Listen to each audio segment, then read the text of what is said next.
नमस्कार दोस्तों, स्वागत है आप सभी का मेरे YouTube चैनल साइशिका एंटरटेनमेंट ब्लॉग्स में। उम्मीद है आप सब लोग बहुत ही ज़्यादा अच्छे से होंगे और काफ़ी सारे लोग इस टाइम पर इस चीज़ का इंतज़ार कर रहे हैं कि कल से बड़ी बहन जो है उसके चैनल पे कोई भी व्लॉग नहीं आया है। ये बात हम लोगों को पता चल चुकी है कि ये सभी लोग यानी कि प्रीतो, उसकी मम्मी, बड़ी बहन, सास, ये जितने भी लोग कानपुर में थे और साथ में बड़ा जीजा भी। अब बड़े जीजा को फुर्सत मिल चुकी है पूरे तरीके से, अब वो फ्री है।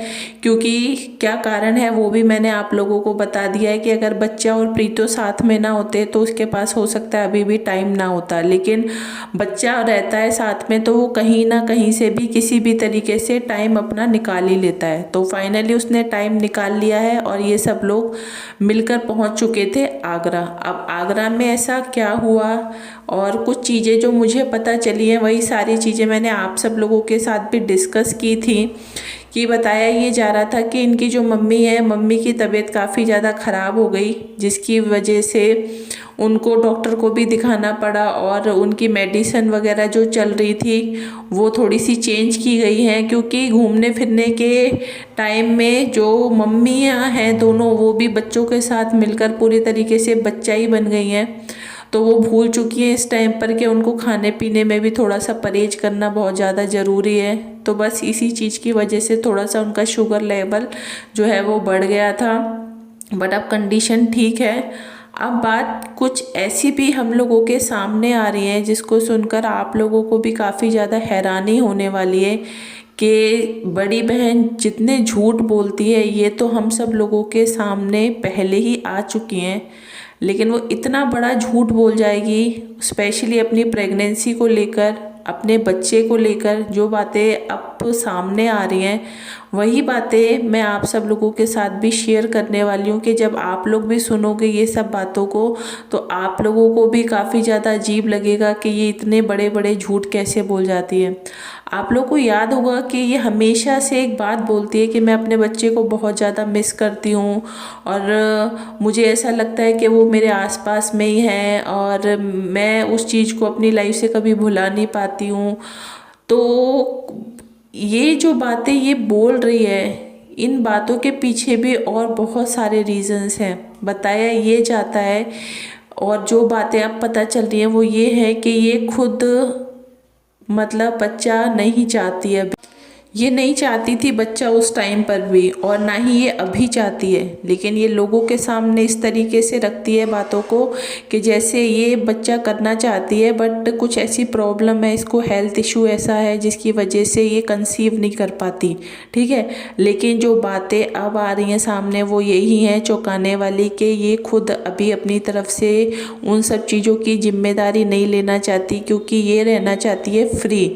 आप लोगों ने देखा होगा कल का जो इसका व्लॉग आया था उसमें जब जो इसका पति है वो अपनी मम्मी के साथ सो रहा था और ये बोलने लगी कि मैं अपनी मम्मी के साथ सोऊंगी, तो इसकी मम्मी ने बोला कि बच्चा अपनी मम्मी के साथ यानी कि प्रीतो के साथ सोएगा। तो इसने प्रीतो को बोला कि प्रीतो तुम तो अब बुड्ढू की कैटेगरी में आ गई हो क्योंकि तुम भी अब मम्मी बन गई हो। तो आप लोग इस चीज़ से अंदाज़ा लगा सकते हो कि इसकी सोच कैसी घटिया है।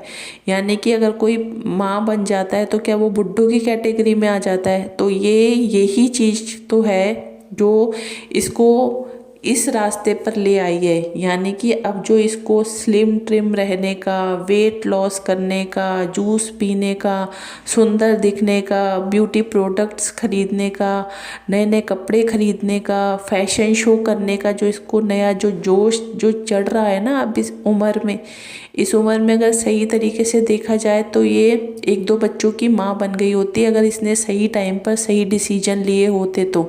लेकिन इसको क्या करना था, इसको करनी थी ऐश, इसको रहना था फ्री। इसको लगा अगर मेरे कोई बच्चा हो गया तो मैं अपनी लाइफ जो है वो फ्री तरीके से जी नहीं पाऊँगी, इसलिए इसने ये सब नाटक नौटंकी की है। और ये अभी भी इस बात को लेकर झूठ बोलती है कि मैं कंसीव नहीं कर सकती, मेरे साथ प्रॉब्लम है, ऐसा है वैसा है, तमाम तरीके की बातें जो बोली जाती हैं ये सब लोगों को बेवकूफ़ बनाने के लिए की जा रही हैं। जबकि जो रियलिटी है वो जस्ट इसके अपोजिट है। अपोजिट इन द सेंस ये है कि इसके ससुराल वाले, इसकी सास और इसका पति यहाँ तक कि सब लोग यही चाहते हैं कि इनके घर में एक छोटा बच्चा आए, लेकिन ये एक ऐसी है जो नहीं चाहती कि बच्चा आए, क्योंकि ये खुल के लोगों के सामने बात को रखती नहीं है। इसकी सास, उस दिन आप लोगों ने व्लॉग में देखा होगा कि इसकी सास रोने लग गई थी बच्चे की वजह से।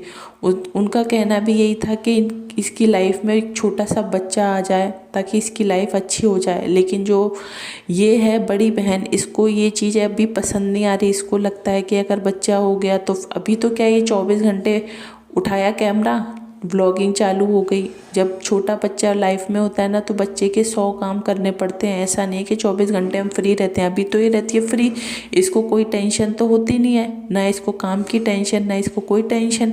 पति इसका ऐसा है जिसको कोई मतलब है नहीं इससे, बस इसका काम होता है खाना बना लो और फ्री फोकट में लोगों को बेवकूफ़ बनाते रहो झूठी झूठी बातें करके। तो अभी तो ये सब चीज़ों में अपना दिमाग लगाती है, क्योंकि पैसा कमाने के लिए किसी भी लिमिट तक नीचे गिर सकती है।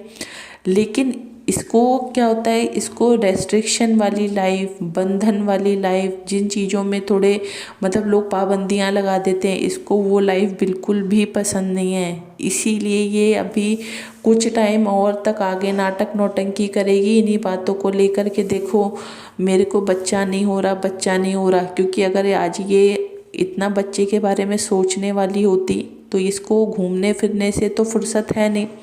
इन सब चीज़ों को छोड़कर ये अपनी लाइफ पे फोकस करती, अपने बच्चे के बारे में सोचती। और ये जिस तरीके से झूठ बातें बोलती है कि इसको कोई प्रॉब्लम है बॉडी में जिसकी वजह से बच्चा नहीं हो रहा, तो ये उसका ट्रीटमेंट कराती। क्योंकि आजकल के समय में कोई भी ऐसी बीमारी नहीं है जिसका इलाज नहीं है, सब बीमारियों का इलाज है। और बच्चे के लिए तो आजकल नई नई टेक्निक आ गई है, IVF आ गया है, और भी बहुत सारी चीज़ें आ चुकी हैं इस टाइम। लेकिन ये करना चाहे तब है ना, मेन बात क्या आ जाती है कि ये करना ही नहीं चाहती। ये लोगों से सिंपैथी गेन करती है बच्चे को लेकर भी, कि देखो मेरे साथ इतना बड़ा हादसा हुआ और मुझे बच्चा नहीं हो रहा, ताकि लोग इसको जो झूठी का जो इसको एक टैग दे रखा है ना, तो लोग ये बच्चे को लेकर लोगों से बहुत ज़्यादा सिंपैथी गेन करने की हमेशा से इसकी कोशिश रही है। बट लोग भी इतने पागल नहीं हैं, लोग भी समझते हैं कि तुम झूठ बोलती हो और एक ना एक दिन तुम्हारा झूठ तुम्हारे ऊपर बहुत भारी